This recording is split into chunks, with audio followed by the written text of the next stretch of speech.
बिस्मिल्लाहिर्रहमानिर्रहीम। अस्सलाम वालेकुम स्टूडेंट्स।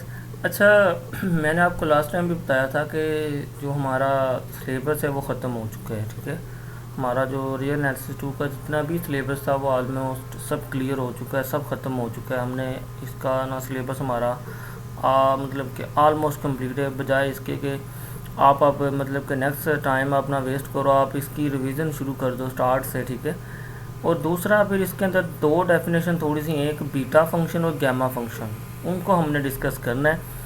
तो बीटा फंक्शन और गैमा फंक्शन, उनकी प्रॉपर्टीज़, या ये मतलब एक छोटा सा एक हमारा टॉपिक्स रहता है ये दोनों के बारे में, तो उसको हम लोग डिस्कस करेंगे। तो बीटा फंक्शन और गैमा फंक्शन बहुत ही इंपॉर्टेंट है।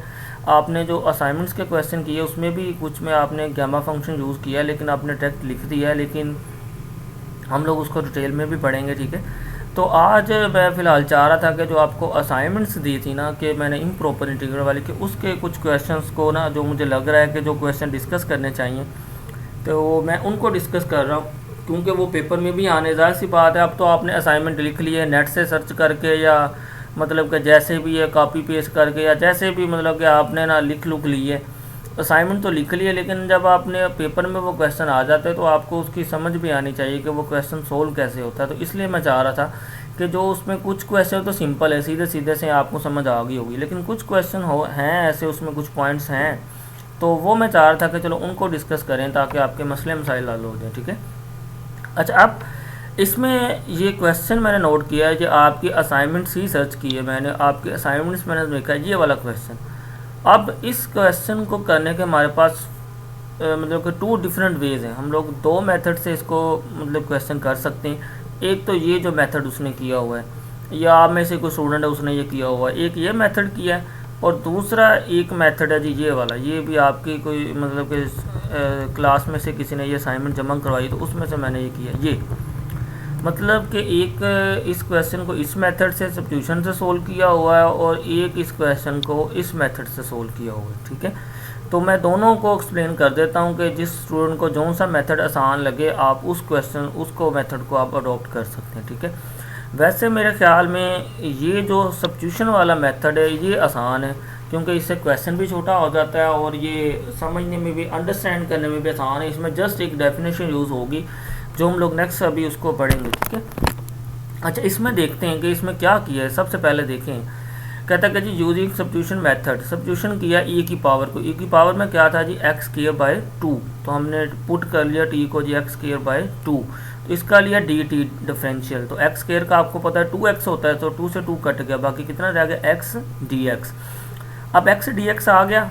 अब क्या किया उसने, ये जो x है ना इधर आ रहा है, x की वैल्यू फाइंड की। x की वैल्यू कैसे फाइंड किया, ये इस स्टूडेंट ने इधर स्टेप नहीं किए कि जैसे इसे नज़र आया होगा किसी असाइनमेंट से वैसे ही इसने लिख दिया। अब ये पता नहीं कौन है। अच्छा, अब कि इसमें स्टेप ये करना चाहिए था कि इधर से x की वैल्यू फाइंड करनी चाहिए थी। कि अब x की वैल्यू फाइंड कैसे होगी कि एक्स स्क्वायर इधर है, 2 इधर डिवाइड हो रहा है, 2 को इधर मल्टीप्लाई करते हैं, मतलब कि एक्स स्क्वायर इक्वल आ जाएगा 2t के। एक्स स्क्वायर जब 2t के इक्वल आ गया, तो जब अंडर रूट हो गए दोनों तरफ से, एक्स की वैल्यू कितनी बन जाएगी 2t अंडर रूट। तो ये एक स्टेप इधर करना चाहिए था कि x इक्वल आता है 2t अंडर रूट के, तो x की वैल्यू को हमने इधर लगा देनी है। ठीक है जी, कि जी x की वैल्यू इधर से फाइंड कर ली 2t अंडर रूट, वो इधर x की जगह लगा दी, तो हमारे पास dt किसके इक्वल आ गया 2t अंडर रूट। अब क्या करो, चूँकि हमने उधर dx की वैल्यू पुट करनी होती है, तो dx की वैल्यू बना लो, ये 2t अंडर रूट है, उधर जाके इसको डिवाइड कर दो, तो dx मेरे पास कितना आ गया 1/2t अंडर रूट। अच्छा, अब आपको पता है कि जब भी हमारे पास ये डेफिनेट इंटीग्रल होता है, हम इसमें सब्स्टिट्यूशन करते हैं, उसकी लिमिट्स भी चेंज करते हैं। ठीक है, क्योंकि अब ये जो इधर लिखा है डी एक्स, मतलब ये दोनों वैल्यू 0 और इन्फिनिटी किसकी है, एक्स की है, लेकिन हमने इसको सब्स्टिट्यूशन किसमें किया, टी में किया है। तो इट्स मीन हमें वैल्यू किसकी चाहिए, टी की वैल्यू ही चाहिए। तो क्या करते हैं, इसमें वैल्यू पुट करते हैं। जैसे देखें कि t is equal to x square by 2 था, इसमें पहले एक्स की वैल्यू 0 पुट की। देखिए, जब एक्स की जगह 0 पुट किया, 0 डिवाइड बाई 2 सारा 0 हो गया, मतलब कि एक्स 0 पुट किया तो टी भी 0 हो गया। फिर नेक्स्ट हमने इन्फिनिटी पुट करना है। जब x की जगह इन्फिनिटी पुट किया तो इन्फिनिटी डिवाइड बाई 2 सारा इन्फिनिटी कर देगा, मतलब जब x इन्फिनिटी पुट किया तो t भी इन्फिनिटी आ गया। अब इन सब की वैल्यू हमने इसमें पुट कर देनी, इस सब्स्टिट्यूशन में। क्या करना है, देखें, एक्स स्क्वायर बाय 2 की जगह हमने क्या पुट कर देना, t। ये देखें, t पुट कर दिया। फिर इसके साथ था डी एक्स, तो डी एक्स की वैल्यू कितनी बनाई हमने ये वाली कि 1/2t अंडर रूट और डी टी, ये हमने पुट कर दी। फिर लिमिट्स इधर, तो लिमिट्स हमने देखा कि जब x 0 पुट करें तो t 0, जब इन्फिनिटी पुट करें तो t भी इन्फिनिटी, मतलब एक तरह से वो लिमिट्स वही रही, ये बाय चांस, वरना चेंज हो जाती हैं, तो ये लिमिट्स आ चुकी। अच्छा फिर क्या केस में देखें आप लोग, इधर ये एक बात समझने वाली है, तो ये e की पावर माइनस टी आ गया, तो 2 अंडर रूट को हमने बाय निकाल लिया, कॉन्स्टेंट था तो t अंडर रूट था, ऊपर जाके इसको हम लोग -1/2 लिख सकते हैं, ये हमारे पास फंक्शन बन गया। अब ये फंक्शन एक तरह से, ये सारा फंक्शन डेफिनेशन है गैमा फंक्शन की, ये जो चीज़ बन रही है ना कि 0 to इन्फिनिटी e की पावर माइनस टी, टी की पावर n-1 dt, ये सारी डेफिनेशन है गैमा फंक्शन की, कि हमारे पास गैमा फंक्शन इस चीज़ के इक्वल होता है। लेकिन इस जैसे उसने लिखा हुआ उसने जी गैमा इंटू एन, अगर हम लोग इसमें n की जगह अगर 1/2 पुट कर लें, ठीक है, मतलब n की जगह देखिए 1/2 पुट किया, तो n की जगह 1/2 पुट करने से ये चीज़ बन गई।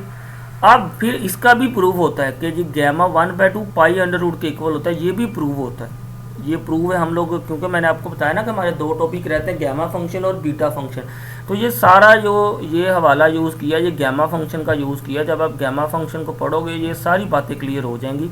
मैं बता रहा हूँ कि ये डेफिनेशन है गैमा फंक्शन की।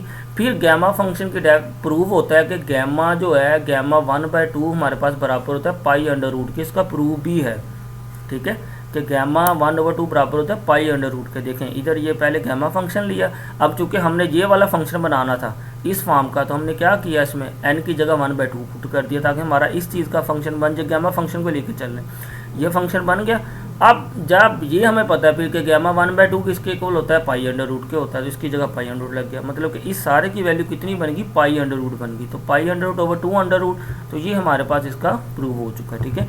ये चीज़ें हो सकता है आपको ना पता, क्योंकि आपने ये वैसे ही लिखनी है, लेकिन मैं बता रहा हूँ कि हम लोग इसको डिटेल में भी पढ़ेंगे। ये डेफिनेशन है गैमा फंक्शन की। फिर गैमा फंक्शन में हमने n की जगह 1/2 पुट कर दिया, क्योंकि हमने इस फॉर्म का बनाना था।